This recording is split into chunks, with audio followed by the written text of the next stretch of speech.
Geger kabar Munarman CS-nya Habib Rizik dibebaskan, sampai Prabowo ikut-ikutan. Ditulis oleh tim Lensa Opini dari berbagai sumber. Beredar kabar bahwa ex-sekretaris umum FPI Munarman telah dibebaskan oleh Menteri Dalam Negeri atau Mendagri Tito Karnavian. Diketahui sebelumnya, Munarman yang juga dekat dengan Habib Rizik Syihab tersebut diciduk oleh Densus 88 pada Selasa kemarin, 27 April 2021, karena dugaan pengacauan. Selain itu, berdasarkan kabar yang beredar, Menteri Pertahanan Prabowo Subianto ikut turun menyambut pembebasan Munarman bersama dengan para anggota FPI lainnya. Kabar tersebut diketahui diunggah oleh sebuah akun YouTube jurnalis pada Kamis 5 Mei 2021 yang bertajuk Berita Terkini Alhamdulillah berkat Tito Munarman pulang ke rumah. Bahkan, unggahan kanal tersebut terlihat thumbnail video yang menampilkan Prabowo Subianto bersama dengan Munarman sedang dikawal oleh pihak kepolisian. Sementara itu, seperti dilansir dari terkini.id, pada Sabtu 7 Mei 2021 lalu, belum ada informasi valid soal pembebasan dari Munarman. Selain itu, dalam video tersebut hanya ada cuplikan lama dari acara Indonesia Lawyers Club atau ILC yang dipandu oleh presenter Karni Ilyas. Cuplikan itu menampilkan pengacara Irman Putra Sidin yang sedang berkomentar tentang FPI. Diunggah pada 4 Desember 2019 bertajuk Tegas, Irman Putra Sidin jika FPI melanggar tindak sesuai hukum yang berlaku. Karena itu dapat diinformasikan kabar Munarman telah bebas adalah tidak benar alias hoax. Sementara itu, kabar terbaru Munarman terkait penangkapan 3 orang ex-petinggi Front Pembela Islam Cabang Kota Makassar. Menurut Kepala Divisi Humas Mabes Polri, Irjen Pol Argo Yuwono, penyidik anti-teror Polri hingga kini masih mendalami dugaan keterlibatan Munarman dengan jaringan teroris kelompok Jamaah Ansarud Daulah atau JA di Makassar. Soal Munarman itu masih dalam pendalaman penyidik Densus. Terutama nanti kita tunggu saja perkembangan dari Densus, ujarnya di Auditorium PT IKA Jakarta pada Rabu 5 Mei 2021 kemarin. Lanjutnya, ia juga membenarkan berhasil menangkap 3 orang mantan petinggi ormas pimpinan terdakwa Habib Rizik Syihab. Sementara itu, ia mengatakan ketika pentolan FPI Cabang Makassar ini masih dalam pemeriksaan penyidik. Karena itu pihaknya belum menerima perkembangan terbaru dari 3 pentolan FPI yang ditangkap. Masih pendalaman oleh Densus, sampai sekarang kita belum mendapatkan data lengkap, katanya.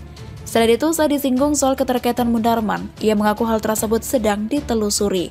Selain itu, ia mengatakan juga Munarman yang dipenjara di Rutan Narkoba Polda Metro Jaya hingga kini belum diizinkan dijenguk, baik dari pihak keluarga maupun pengacara. Itu menjadi bagian daripada penyidik untuk kepentingan penyidikan, ujar Karopenmas Divisi Humas Mabes Polri, Brigjen Rusdi Hartono.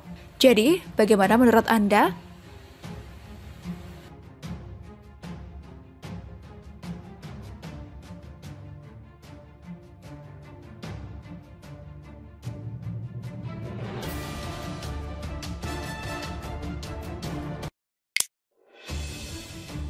Duet Anies dan AHY, contoh bagus calon pemimpin yang tak perlu dipilih.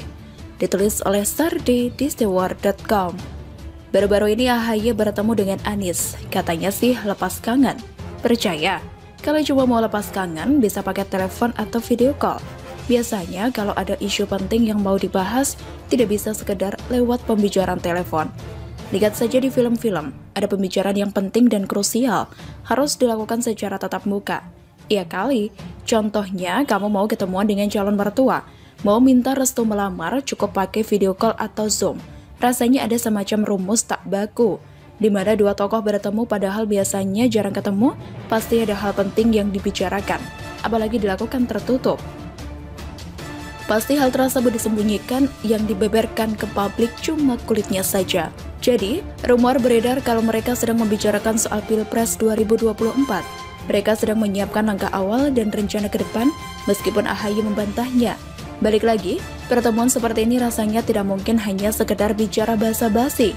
Misalnya bicara soal serunya serial drama Korea Vincenzo, atau bicara soal masa-masa indah saat remaja. Nonsense. Apalagi, AHY mengatakan pihaknya mengapresiasi setiap kinerja Anies selama menjabat sebagai gubernur selama 4 tahun terakhir, terutama terkait penanganan pandemi COVID-19 di ibu kota 1 tahun terakhir. Sebaliknya, Anies juga memuji AHY yang mampu menyelamatkan Partai Demokrat dari manuver politik Muldoko. Saling puji ini sebenarnya sudah bisa dianggap sebagai sebuah sinyal. Bisa jadi dalam waktu dekat ada pembicaraan lanjut yang lebih intens. Sekali lagi, saya pikir tidak mungkin tidak bicara soal Pilpres 2024. Silahkan kalau kalian beranggapan mereka ketemuan hanya sekadar ngobrol soal sepak bola. Saya malah berharap mereka beneran duet di Pilpres 2024 nanti. Kenapa? Ini adalah duet yang sangat bagus, yang sangat jelas untuk dilihat oleh masyarakat. Mereka berdua adalah contoh yang tidak perlu dipilih. Kenapa? Kita mulai dari Anies dulu. Anies layak tidak? Jauh dari kata layak, dipecat dari jabatannya sebagai menteri saja, sudah jelas label tidak layaknya. Sebagai gubernur DKI, banyak sekali kebijakan yang bikin geram. Banyak janji manis semasa kampanye tidak tercapai, malah direvisi dengan tanpa malu. Apalagi beberapa waktu lalu, Anies melakukan lintas provinsi di Jawa yang dianggap sebagai perwujudan niat lain di balik itu. Apalagi ada pertemuan dengan seorang bos beras, lalu foto bareng dengan latar belakang spanduk pencapresan Anies. Sedangkan AHY jauh lebih parah dari Anies, kemampuannya sama sekali belum teruji. Mau jadi gubernur DKI tapi gagal total dan kalah telak. Masih belum berpengalaman dan langsung meroket berkat pengaruh bapaknya. Kalau dia berniat nyapres, ini namanya lebih dari keterlaluan. Ibarat begini, anak SD tes masuk SMP, gagal lalu berniat tes masuk SMA. Silahkan nilai sendiri seberapa tinggi ambisi orang ini. Sebenarnya di Partai Demokrat saja sudah ketahuan kok. Lihat saja posisi Ibas apa dan posisi SBY apa. Mereka bertiga saling melengkapi dan menjaga, nyaris tidak bisa disingkirkan secara demokratis. Jadi kalau mereka duet, bagus sekali. Biar masyarakat bisa melihat dengan sangat jelas contoh calon pemimpin yang belum layak, tapi memaksa diri sebagai sosok layak. Yang satu masih lumayan mentah tapi memaksa jadi matang, kemampuan masih sebatas karyawan biasa, tapi merasa sudah layak jadi CEO atau direktur. Yang satu merasa pintar tapi tak lebih dari sekedar pintar mengolah kata agar masyarakat terbuai. Meskipun begitu, saya yakin mereka tidak akan bisa bersatu. Secara hitungan ongkos politik, pasangan ini bakal bikin rugi buat yang investasi. Perasaan tak sekalah sangat besar. Ini investasi politik yang sangat bodoh. Kecuali yang investasi adalah kelompok penjual agama yang suka mikir tak pakai logika. Cukup pakai surga neraka, beres masalah. Dan jangan lupa, masih ada benteng lain yang harus mereka tembus, yaitu presidential threshold sebesar 20%. Demokrat doang tak akan sanggup melewati itu. Anies sendiri, setahu saya belum punya partai. Kalau nanti dia dipinang partai lain, kita tidak tahu. Tergantung bagaimana bentuk koalisi politik ke depan. Prediksi saya tetap akan ada dua paslon yang saling bertarung. Jadi siapapun yang mau nyapres, butuh perjuangan yang besar untuk masuk ke dalam posisi kandidat terkuat. Bagaimana menurut Anda?